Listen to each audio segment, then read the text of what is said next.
Thank you. Thank you very much. And welcome to our session on pushing boundaries, the key to transformation. The key for transformation for us lies in mastering the art of pushing your boundaries, as well as those of others. So looking at our team, we have defined a culture in which this is a key element. So in this session, we'll reveal how leadership, resilience, and continuous innovation lead to both personal growth, as well as professional growth and growth of our company, but also those of our clients. So I'll be tapping into my own experiences. I'll tap into those of Richard as well, and share how we've grown fizor, and we'll make parallels to our own personal journeys of growth, how we've motivated our team to define a culture of continuous innovation and growth, and how this translates and transfers into partnerships like the one we have with Thinkvise, but also with our clients. And of course, of most interest, the lessons learned.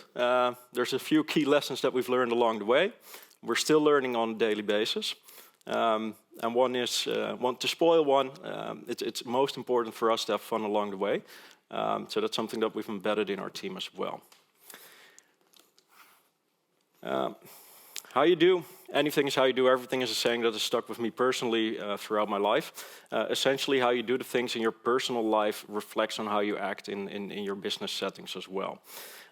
It's also something like maybe most explanatory is how competitive you are in sports often also reveals how competitive you are in business. Your behavior in achieving goals in personal life extends towards how you do this in business as well. And this is the level on which Richard and I have built our partnership. It's very much based on these principles, but also a profound interest in observing how we act today, who we are, and continuously challenging this to grow and transform. As the saying goes, small steps, they accumulate to significant steps. So as we grow as individuals in a period of 6 to 12 months, you automatically transform this into a transformation. And it's very similar to organizations, digital transformation or any transformation whatsoever.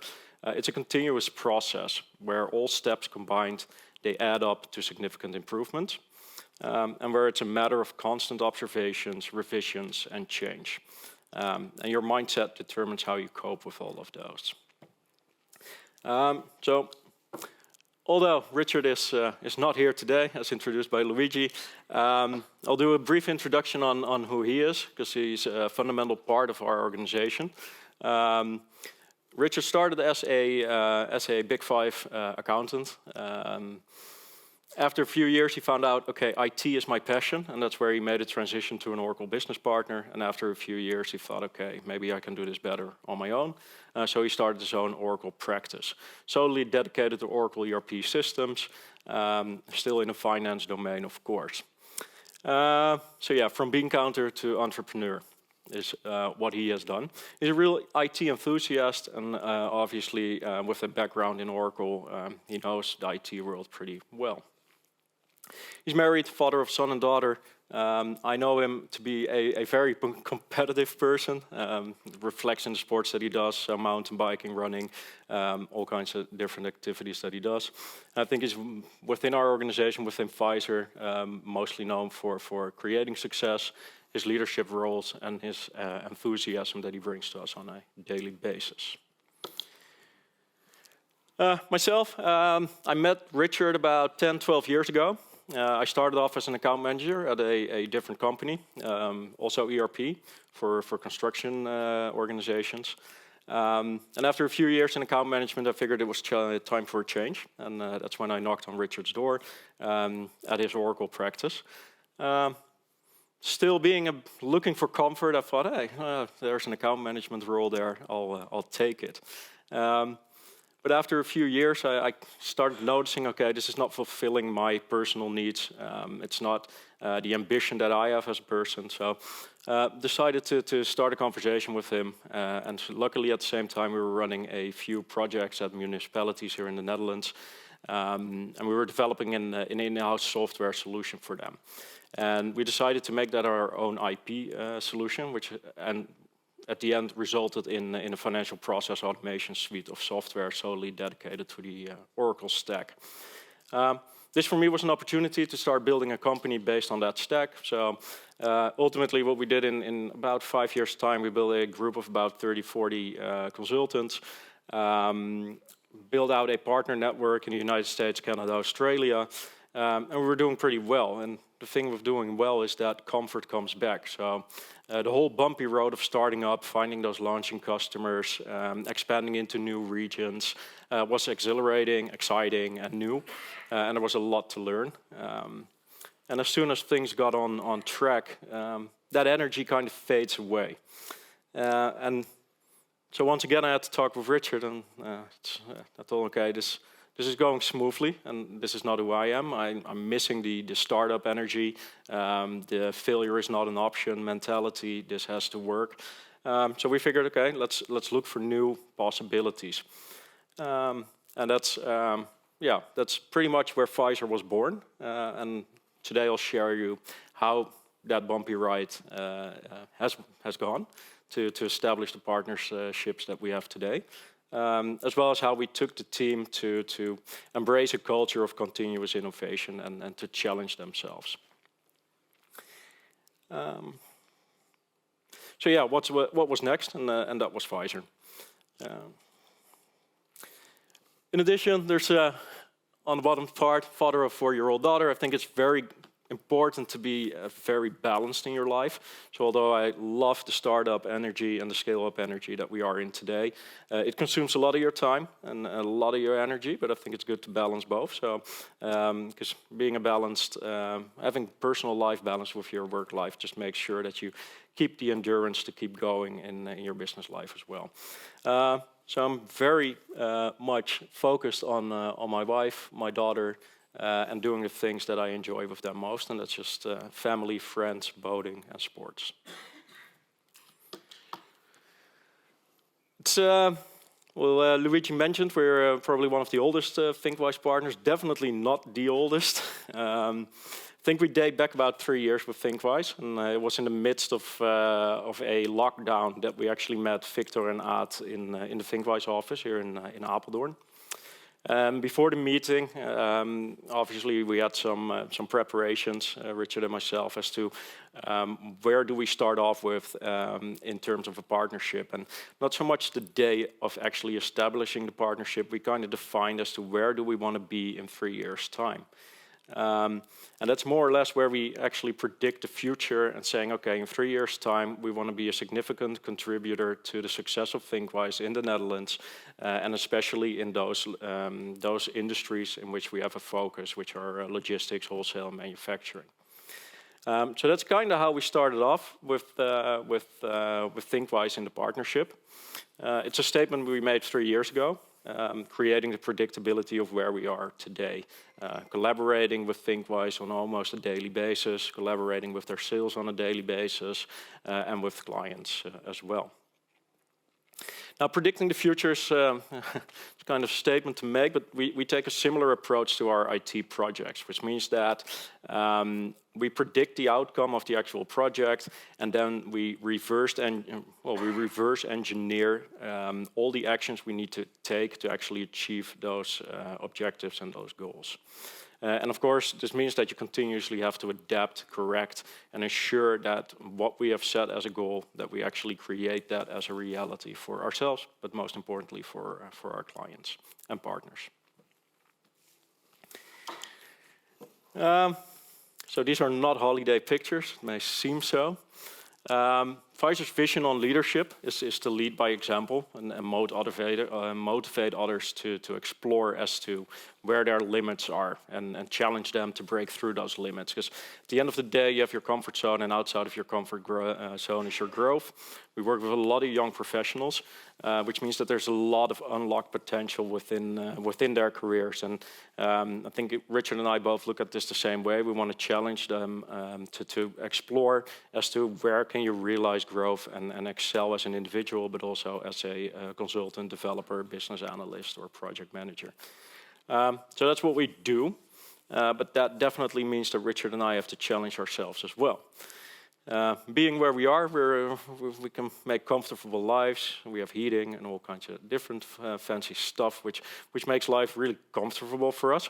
So what we typically do is we select trips to take us out of comfort, and we have a network that challenges us to do so as well. So I think the latest trip that we did was to Norway, and what we did there is Richard and myself, we went with a group of 4 other individuals, all entrepreneurs in IT, and we slept outside for 3-4 days. We went backpacking, hikes of about 30 kilometers a day, just bringing everything back to your roots and to your core. So there were no luxuries, there was no food, there wasn't any water. Well, there was water that we bought, and then, well, let's say mid the first day, we ran out of water. So we actually had to fill water cups, boil the water, and to boil water you need to make fire. Well, there were no lighters, it was raining constantly because it's the famous Norwegian weather. So this brings you really back to the core, and at some point you just have to fight to get a fire burning, and then you have to fight to keep it going. And the intent was to keep the fires burning like 24/7, which meant that you have to wake up and stay watching the fire for about 2 hours. So this for us was rather discomfort, but it also meant that, as basic as it may seem, it also means that you really plug into where is my behavior effective in achieving these goals. Maybe where do I have thoughts of train that are not leading anywhere. To give an example, we didn't have any mobile phones, so as soon as we arrived, we gave away our mobile phones, our keys, our credit cards, our wallets, and it was just us and our backpack and a lot of rain. And for me, disconnecting with my family at home was really challenging because it was the first time I left my daughter, and it was the first time that she really actively understood that I was going away. So I was sitting there the first day, like missing her, hoping she was doing okay because she was crying when I left. And then at some point you have to convert those thoughts into something that is more workable and park it somewhere. And I think the same happens in business constantly. A lot of things happen on a daily basis. And it's a skill to actually park those emotions and focus on what's truly important and what's at hand. So that's how we seek out challenges that are well beyond our comfort zone. As said, this process revealed a lot of valuable lessons for us. First and foremost lesson is that success is always the result of a clear leadership, communication, and teamwork. It's teamwork that makes the heavy lifting feel light in any team setting. So this is Prijkenstolen, I'm not sure if anybody knows it. It's only a 8-kilometer hike uphill, which is not much, except if you're packing 30, 40 kilos and have to do a lot of heavy lifting together with few hands. It starts to turn into a challenge as well. With the cold and the rain, it just adds to that challenge. And I remember, like, we were not familiar with any, we know them by name, we know what they do, but you don't know each other that well, and we definitely have never worked together. So moving up the hill was a very slow process. We were all individuals just carrying your own stuff, hoping you get there. Some people were complaining, like the weather. And ultimately, like halfway the hill, and this was guided by some military experts, so there wasn't slacking around, or there was a certain tempo in moving uphill as well. At a certain point in time, they started providing instructions, and I think like halfway up the hill, you see that like a synergy is starting to exist within the team. You start carrying each other's loads. There were some very well-trained guys that could carry way more than I, but just a realization, like if I carry that load for 5 minutes, they can recharge and keep going, compared to if they fall out, then we'll have to carry them and their load, which was something that was not an option. So you start figuring out as a group how to work together and then make it up there. So setting clear goals for your team and acceptance of the goals, making measurable agreements, makes that task can be delegated to other team members and makes for easy lifting here, but also in our office. One other realization was that everybody's going to be challenged by resistance and internal conversations, like the one I had about not being at home, not being able to contact my family. But it's important here that the lesson here is to actually recognize the pattern, accept that it actually exists, and act in alignment of what I came to do there. So more or less just park it, acknowledge that you have these feelings, and then move on to what you are set out to do, to realize. And I think the ultimate lesson there is that each and every single one of us is actually able to do way more than we all think that we can do, as long as we keep pushing our own boundaries. Yeah, finally, as said, it's only an 8-kilometer walk, and you could run uphill in, yeah, let's say 2 hours. And we definitely met some people that were doing this, which was very motivating. But knowing that you could have climbed this hill in 2 hours, that would have been the path of, well, least resistance. We took a path of great resistance, and well, this made it feel like a real accomplishment being on top of the hill together. Back to fizor. We started building fizor mid-2019, late 2019 is where we started. So ThinkWise was one of our very first partnerships. We've grown the organization to 42 individuals today. And it's quite a rapid growth that we've gone through and still are going through. So we have an outlook of about 60 FTE by the end of next year. And as you go through this rapid growth, it becomes increasingly important to formalize a solid culture. And it's important from many different aspects, like hiring the right people that match with your culture and match with your organization, especially given the job market last year. It can be quite challenging finding the right professionals. We've also seen people start with our organization and later find out, okay, there's not an absolute match, which doesn't stimulate them to grow. It's more or less a brake on the team's growth as well. So having a clear culture and having defined that would definitely makes that hiring the right people is more easy. It's also important as we expand towards 60 professionals in the next year. You want to make sure that the 20 people that we're going to add next year, that they fit well in the team, but also that they don't change the entire dynamics of the team and the culture of the team, because ultimately the culture that we have is one of teamwork, which is, I think, is a key element. But also the culture that we have makes that strategy is less important, because our team functioning the way that it does today makes for very easy lifting. They delegate tasks to themselves, and they're very in sync with each other, which means that from a strategy point or perspective, there's less management needed to actually steer the team, because they're more or less a self-steering team at this stage. And to maintain that aspect, we've defined a culture. True culture or identity leads to a true sense of teamwork, and as said, makes heavy lifting seem lighter. So no matter how good your strategy, it's culture which propels our team forward. Establishing a culture is definitely not a management activity, at least not from my perspective, because we could have said, okay, this is our culture, and then everybody would be looking at us like, okay, that's not who I am. So what we've done is we've reversed this thought process as well. So we've invited our team to say, okay, what do you feel, what characteristics do you feel make you and your colleagues successful at fizor? What kind of traits do you need to have to be successful other than a professional skill set? So ultimately, what we did, we divided our team into 5 separate groups, and each group listed 4 character traits that they thought were important. And they didn't just list them, they wrote complete definitions of what that particular trait was in accordance to their own definitions. So at the end of the day, or 2 days, we actually ended up with 20 different character traits. At least they were labeled different, but in the definitions, it was remarkable to see that actually the whole team more or less captured the same items as to being important. So as a team or management team, because this is where we did step in, so there's a picture on the right bottom of me and Richard cutting away with scissors and looking at, okay, this is our input. Let's make one final set of trades out of this.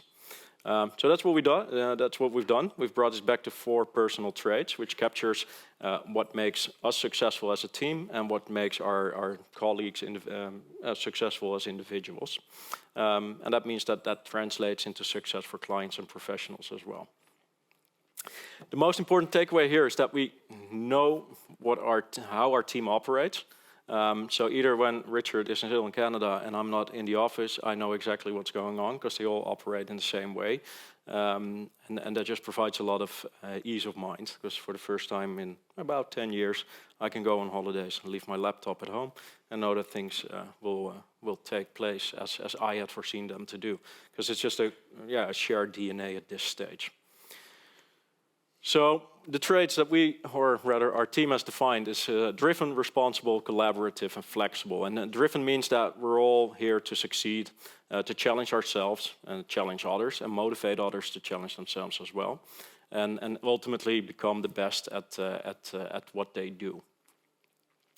Responsible means that we're aware of the consequences of our actions, and more importantly, of the consequences of when we do not take any action.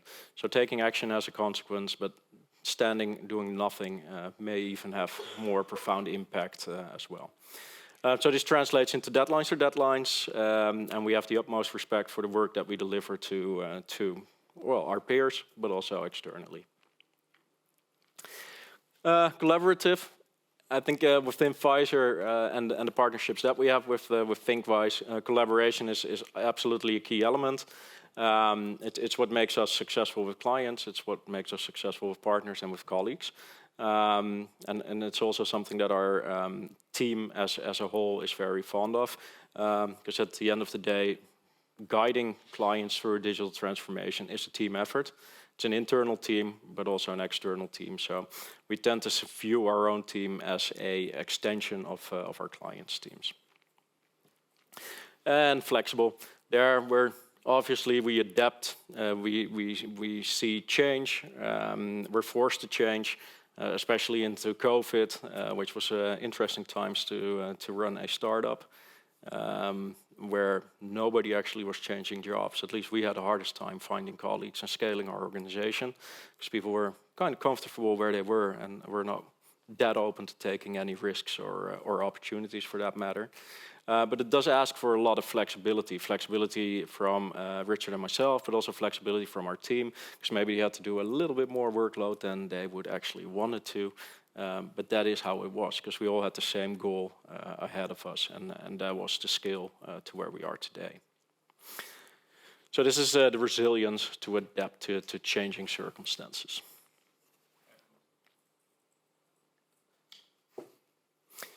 In addition to 4 traits, we've actually defined a number of distinctions. Some of them we've designed ourselves. Others we've plugged into what's available through the internet or ChatGPT or any other tooling, because there's already written a lot of content on leadership. So some of these we've defined ourselves, and others that we've just took off the table. It's a total of 12. We've selected 3 because I'm not going to bore you with all 12. But essentially, dream versus project, commitment versus trying, discomfort and pain versus panic. So dream versus project, and this taps into growing our professionals internally. Everybody has the tendency to overthink and fantasize. It's just what happens. Both isn't really effective, so we try to coach our team in it's a very natural thing to do, admittedly, but we try and train our team to recognize the pattern and convert this into a project, or rather actions. So this means that if our, as said, we have a lot of young professionals that work with us. If they have the ambition to actually be a team lead, then speak your mind, take responsibility, claim that domain, and let's make that happen together. And taking responsibility and making that claim for us translates into, I got this, this is done. Then we have commitment versus trying. This is something that kind of is the philosophy that reflects our methodologies in projects. Working from commitments is a red line throughout the history of fizor. For us, a commitment is agreement with yourself to achieve your goals, and if you agree something with yourself, you're going to realize it. So we work backwards, as we always do. We set the goal, and then we define the activities needed to achieve the goals for our clients. It's very different than trying, because let's say you're going to try something, and there's always the escape or the back door that says, okay, I tried, but I failed, which is an option. But if you notice that failure is on the lure, it's good to actually pause, slow down, and define a new set of actions to take another course. That's pretty much how we work.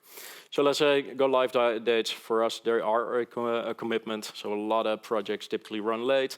Obviously ours do as well, because there's always a ton of reasons why projects are delayed. It can be due to us, it can be due to the client. Timing might be off due to new circumstances at a client side. But ultimately go lives are a commitment. It's not a result of a team trying, it's a result of the date that we agreed on and defining the right actions. But in some cases, we'll miss them too, because we're all human and things happen. Then there's discomfort and pain versus panic, which I think Richard put on here, so I'll try and explain this as good as possible. Panic is the result of making things bigger than they actually are. So going into Apeldoorn today, and I was on my way in the car, and I had Richard on the line at about 11:15, and he's like, yeah, I just landed. And I'm like, okay, this is interesting. And then things start appearing a little bit bigger in your head than they are in the real world. You think, okay, I didn't prepare your slide set. I'm going to have a room full of people listening to our story, but half of the story is yours, and now what am I going to do? So you directly identify, okay, this is happening, let's park this, and let's make way for discomfort and pain. Let's just do it. I'm going to make the best of it, and we're going to tell the story from my perspective, and hopefully do a good job. And this is something that we, actually help our team with as well. So we invite our team to experience discomfort. It's something they're open to, some members a little bit more than others, but that at the end of the day, they're all in charge of their own growth path, and they can decide as to where they are open to experience it and where not.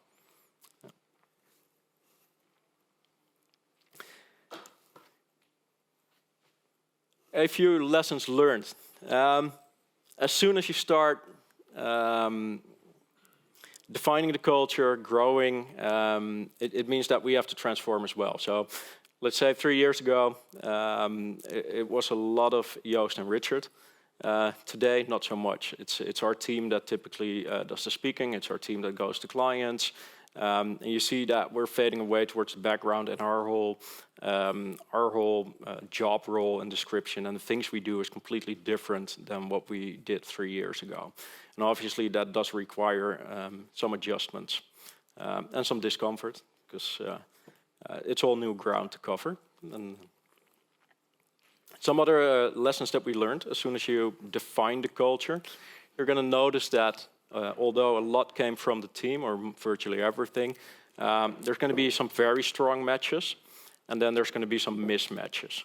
So ultimately, you already knew that, like at that time, we had about 34 consultants.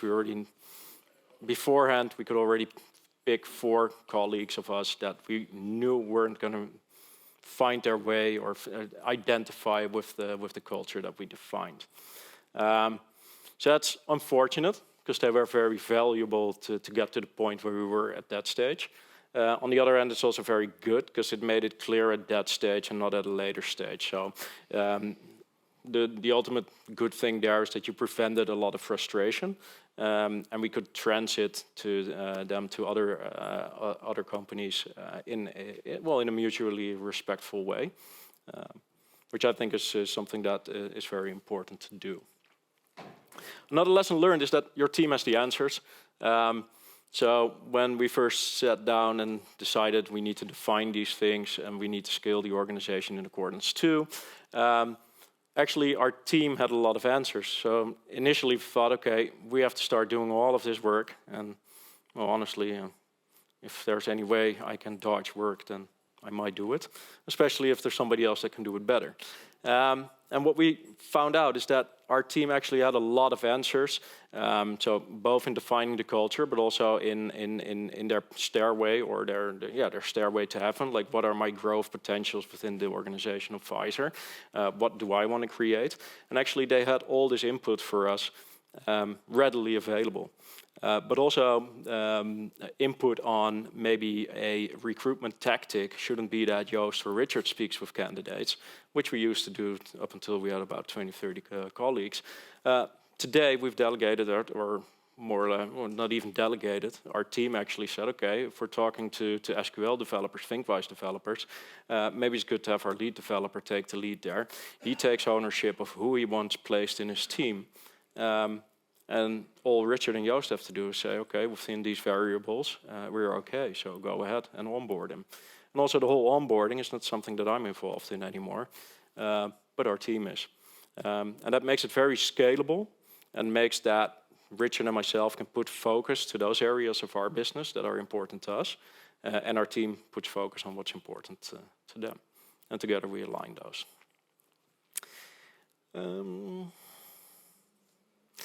Yeah, one of the very interesting things that came from our team is that they had very, and we were all, so I'm probably too old already, as Luigi made a joke about, but in my generation, there's always an incentive, especially coming from sales, and there's a bonus incentive, and we were thinking, okay, we need to motivate our people, and how are we going to do this? And bonus incentives, awesome idea. And but before bringing this to the table, we actually figured, okay, maybe check in with the team what they think. And as it turns out, they don't really favor a bonus structure at all. What they really enjoy is having a say in, maybe we can take a holiday or a vacation with the entire team and go somewhere, which is something that they enjoy way more than just having a X number on their bank account. Which was kind of revealing for me, because I came from a different perspective. But it also means that, and now it's going to sound like my job is really easy, but we're working on a new office, and well, I can say how I want my office, but did exactly the same thing here. Ask the team, what do you need to be successful? What are your needs in an office space? Do you need like a gym or other areas? So just provide us with the information what you would want from us. And we'll see what we can provide.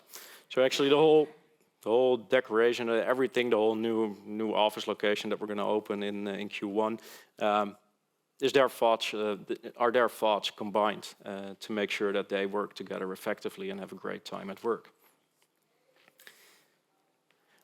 Ultimately, this whole approach has made my heavy lifting way lighter, which means my focus on different areas, but it's also increased the efficiency of our teams, because there's a higher or a increased level of collaboration between them. There's a willingness to achieve goals together. There's no 9-to-5 mentality whatsoever. It's more a mindset of, okay, this is my deliverable and I'll do what it takes. And if you do that in 6 hours, off you go. And if it's 10, then that's okay too. And they're very flexible in that perspective. I think this is, you can go to your closing remark if you... Yeah, sure. Yeah. I was thinking I was going to take less time, but I was going to zoom in on a case of a client. But what I'll do is the transformation projects to us, they're well, first things first, set your goals, make them achievable, and then reverse engineer what you need to do to achieve those goals. So make a reverse breakdown. And then it's a matter of defining commitments, timelines, checking in with your team if they're all on board in the same direction. Creating the buy-in, so it's essentially they come up with the plan and then they execute it. And for us as management, it's just a matter of well, actually monitoring that those progresses are made, seeing how the team operates, seeing where there might be roadblocks for individuals, and addressing those. So it's a conversion or a transition way more than having to say this is what's going to happen, this is how we're going to do it, towards coaching them to achieve these goals. I think that is what ultimately is what we're currently doing, and what's really working well for us.